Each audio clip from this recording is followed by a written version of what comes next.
সরকারে এসে সরকারের ভেতরে যত ঢুকছি আমি আতঙ্কিত হচ্ছি যে আমরা কিভাবে এই রাষ্ট্র কাঠামোটাকে এই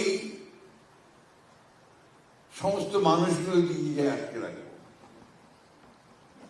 যেদিকে তাকাই সেদিকে আপনার অনিয়ম, দুর্নীতি, স্বজনপ্রীতি এবং সামনে এগিয়ে চলার পথে বাধা প্রতি ক্ষেত্রে। এবং বাংলাদেশে যে নিয়ম হয়ে গেছে, তদবির ছাড়া কোনো কাজ হবে না। যে কোনো ব্যাপার তদবির করতে যাও, এক মন্ত্রীকে দিয়ে অমুককে বলাও, অমুককে দিয়ে অমুককে বলাও, এগুলো আগে ছিল না। আমরা তো আগেও মন্ত্রী ছিলাম, সরকার চালিয়েছি। We never stop. এটা এই 15 বছরে হয়েছে। আপনারা কিছু মনে করবেন না, অনেকেই গেছেন ভাইস চ্যান্সেলর হওয়ার জন্য তদবির।